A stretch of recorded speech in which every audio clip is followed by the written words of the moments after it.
Good morning student, myself Ankit Sharma. आज हम देखेंगे क्लास 9th का chapter universal law of gravitation. इसके पहले हमने क्लास 9th का chapter force and laws of motion पढ़ा। उसमें हमने 3 तरह के लॉज पढ़े, first law of motion, second law of motion and third law of motion. First law हमें क्या बताता है? इनर्शिया के बारे में।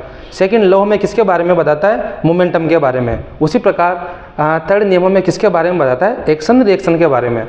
इसी तरह हम यूनिवर्सल लॉ ऑफ ग्रेविटेशन को भी क्या बोल सकते हैं? एक तरह से न्यूटन्स का फोर्थ नियम बोल सकते हैं, या इस बोलेंगे भी नहीं तो इसे हम सेपरेटली अलग भी पढ़ सकते हैं। अब जैसे क्लास 9th के बच्चों में एक भ्रांति फैली हुई है। क्या भ्रांति फैली हुई? कि वो समझते हैं कि जो ये धरती है वही क्या करती है? ग्रेविटेशनल फोर्स लगाती है। उसी प्रकार सन हो गया, मून हो गया और प्लैनेट्स हो गए सारे, इसके अलावा में सारी सेलेस्टियल बॉडीज़ होगी, या जितने भी हेवियर एलिमेंट्स हो गए। तो ये भ्रांति फैल होगी, ये लोग ही क्या करते हैं? ये लोग का मतलब कि ये सब चीज़ें क्या करती है? ग्रेविटेशनल फोर्स लगाती है, जबकि ऐसा कुछ नहीं है। न्यूटन्स ने हमें बताया कि हर वो चीज़ जिसके पास क्या है? मास है। क्या? हर वो चीज़ जिसके पास क्या है? मास है, वो क्या लगाती है? ग्रेविटेशनल फोर्स लगाती है। जैसे आज आप मेरे को देख रहे हो, मेरे बाल है, इन बालों का एक एक पार्ट, इनमें भी क्या है? मास है, तो ये भी क्या करेंगे? ग्रेविटेशनल फोर्स लगाएंगे। इसके अलावा मैं खड़ा हूँ आपके सामने, मुझ में भी क्या है? मास है, तो मैं भी क्या करूँगा? ग्रेविटेशनल फोर्स लगाऊंगा। मैं सामने मार्कर है, ये भी ग्रेविटेशनल फोर्स लगाएगा। इस रूम में देख लो, फैन है, टेबल है, चेयर है, जो भी चीज़ें मैं दिख रही हैं, यहाँ तक कि हमारे मम्मी पापा, उन्हें भी क्या है? मास है, तो सब क्या लगाएंगे? ग्रेविटेशनल फोर्स लगाएंगे। तो देखते हैं हम इसकी बीच पढ़ते हुए आगे देखते कि होता क्या है। न्यूटन ने बताया कि it state date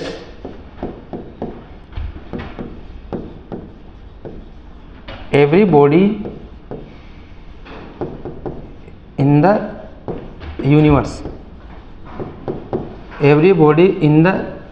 universe attract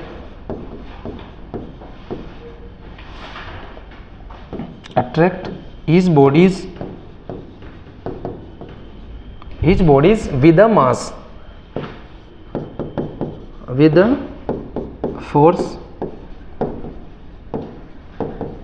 which is directly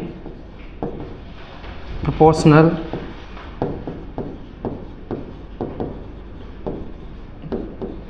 to the masses and inversely proportional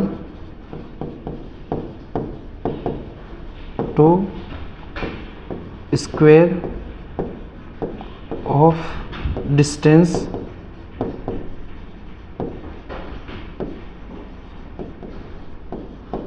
between them।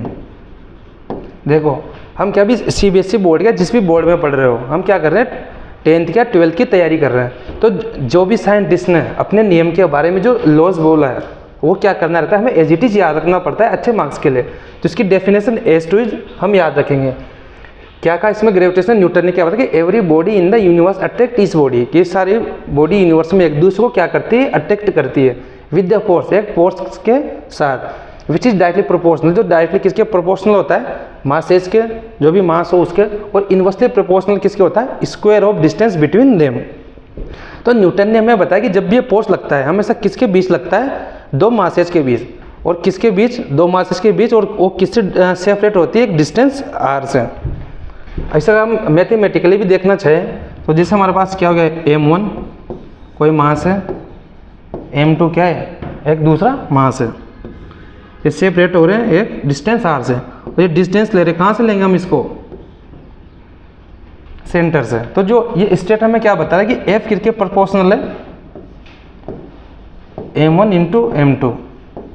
और f क्या कर रहा है? किसके इनवर्सली प्रोपोर्शनल है? 1/r स्क्वायर के। ठीक है, इसका मतलब क्या है? अगर मैं r की वैल्यू 2 रखता हूँ तो फोर्स क्या होगा? 4 गुना कम हो जाएगा। अगर 3 रखता हूँ तो 9 टाइम्स कम हो जाएगा। 4 रखता हूँ 16 टाइम कम हो जाएगा। 5 रखता हूँ 25 टाइम्स कम हो जाएगा। 6 रखता हूँ 36 टाइम कम हो जाएगा। कहने का मतलब कि इनवर्सली प्रोपोर्शनल का मतलब कि अगर एक की वैल्यू बढ़ेगी तो दूसरी की वैल्यू घटेगी, एक की वैल्यू घटेगी तो दूसरी की वैल्यू बढ़ेगी। और जब प्रोपोर्शनल में क्या होगा, m बढ़ेगा, m1 m2 का प्रोडक्ट बढ़ेगा तो फोर्स भी बढ़ेगा। इसी तरह देखते हैं ग्रेविटेशनल, इसके बारे में कुछ और वर्ड्स। इसकी प्रॉपर्टी क्या है, it is a non contact force. क्या ये नॉन कॉन्टैक्ट फोर्स है। नॉन कॉन्टैक्ट फोर्स का मतलब क्या होता है कि यह बिना टच करे बिना फोर्स लगता है। जैसे कि सन क्या करता है, हमारी अर्थ के चारों ओर घूमता है, तो उसे ग्रेविटेशनल फोर्स को टच करने की जरूरत नहीं है, वो उसी के इम्पैक्ट से घूमता है।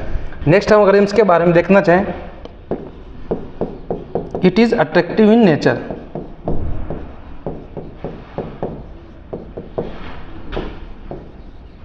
क्या देखा हमने कि जो ग्रेविटेशनल फोर्स है हमेशा कैसा रहता है, नेचर में अट्रैक्टिव रहता है, अट्रैक्टिव बॉडीज पर ही अप्लाइड होता है। और हम देखें तो इट फॉलोज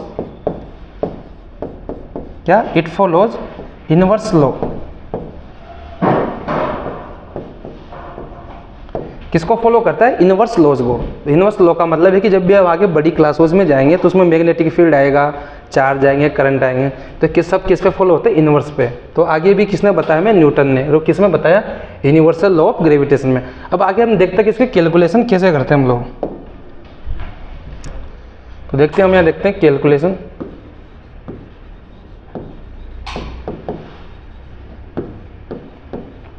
आ रहा है सब अच्छे समझ में।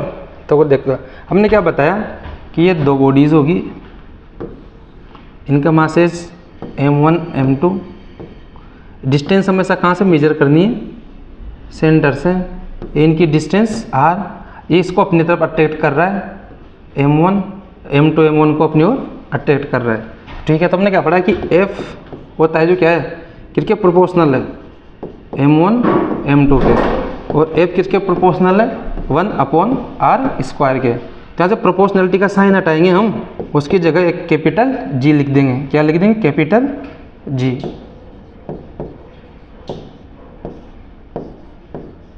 ठीक है, इस G को क्या बोलेंगे हम, यूनिवर्सल कांस्टेंट ऑफ ग्रेविटेशनल। ठीक है, अब आप सोच रहे हैं सर आपने बड़ा सा G क्या लिख दिया। तो देखो स्टूडेंट्स, इस G की वैल्यू फिक्स्ड होती है, कांस्टेंट होती है, जो कितनी होती है, 6.67 into 10⁻⁻11 newton metre square upon kg square. With unit हमें क्या करना है, इसकी वैल्यू को याद करनी है, स्पेसिफिक वैल्यू है, कॉन्स्टेंट वैल्यू। आई कहाँ से, किस साइंटिस्ट ने दी, न्यूटन ने। तो हमें इस बारे में बताया नहीं है, किसी अदर साइंटिस्ट ने इसको बारे में ही कैलकुलेशन करके वैल्यू हमें दी है, जिसे हम फर्दर क्लासेस में पढ़ेंगे। तो यहाँ से तो हमें सिर्फ ये पता होना, G के फॉर्मूला क्या हुआ, m = G m1 m2 upon r², जहाँ पे G क्या है, यूनिवर्सल कांस्टेंट है ग्रेविटेशनल का। और G की वैल्यू कितनी होती है, 6.67 into 10⁻⁻11 newton metre square kg square. थोड़ी देर देखना यूनिट कैसे आई। अगर एक क्वेश्चन उठता है तो हम नेक्स्ट में इसी को मैं बता रहा हूँ कि कैसे हम इस यूनिट को लेते हैं। देखते हैं इसको कैलकुलेट करके यूनिट को। हमने क्या फॉर्मूला पढ़ा इसका, हमने फॉर्मूला पढ़ा F = G m1 m2 upon r²। ठीक है, अब हमें यहाँ से किसकी यूनिट निकालनी है, G की। जिसको निकालनी है उसको क्या कर देते हैं, हम लॉक कर देते हैं। देखो G की वैल्यू हमें निकालनी है, तो G को क्या करना पड़ेगा, हमें इस ग्रुप से अलग करना पड़ेगा। जैसे इसके जिस भी चीज़ को अपना एग्जिस्टेंस चाहिए, तो हमेशा उसको क्या है, दुनिया की भीड़ से अलग रहना पड़ता है। जब वो दुनिया के भीड़ से अलग निकलेगा तभी क्या करेगा, अपना एग्जिस्टेंस पा पाएगा या ढूंढ पाएगा। ऐसे हम लोग हैं, हम भी अपना एग्जिस्टेंस ढूंढने के लिए क्या करते हैं, घरों से बाहर जाके पढ़ाई करते हैं, कुछ अलग अलग चीज़ें सीखते हैं। ये सब क्या है, हमारी दैनिक दिनचर्या की चीज़ें या लाइफ की चीज़ें हैं, जो हम किससे सीखते हैं, फिजिक्स से सीखते हैं। तो ऐसे फिजिक्स के साथ जीवन के दैनिक मूल्य भी हम इसको ऐड करके सीख सकते हैं। तो देखो हमें किसकी वैल्यू निकाली, G को। तो जिसकी वैल्यू निकालें हम उसको क्या कर लेते हैं, सेपरेट अलग निकाल लेते हैं। यहाँ से G की वैल्यू निकालेंगे तो क्या हो जाएगा, F/r² अपॉन m1 m2। अब हम प्रीवियस क्लास में पढ़ चुके हैं, फिर भी देख लेते हैं एक बार। फोर्स की यूनिट क्या होती है, न्यूटन। R क्या है, रेडियस है क्या, नहीं है। R क्या है, यहाँ पे डिस्टेंस है, और डिस्टेंस को हम किस में मेजर करते हैं, मीटर में। ये क्या था, न्यूटन। m1 mg क्या है, मास है। तो मास की यूनिट क्या होती है केजी। जब हम इसको कंबाइन रुके तो एफ की न्यूटन, आर की क्या लिखेंगे मीटर स्क्वायर, और M1 M2 2 है तो केजी भी कितने हो जाएगा 2। इस प्रकार क्या आती है ग्रेविटेशनल की यूनिट आती है। जो क्या बोला था हमने एफ बराबर कितनी वैल्यू लिखी थी इसकी, जी बराबर की 6.67 into 10⁻⁻11 newton metre square upon kg square. ये वैल्यू क्या थी हमारे पास, ये जो यूनिट आई थी ये यहाँ से डिस्कवर है। इसी प्रकार हम आगे पढ़ते रहेंगे, आप भी ऐसे सीखते रहोगे, सारे फंडे हम क्लियर करते रहेंगे। चलो मिलते हैं नेक्स्ट क्लास में। Thank you guys.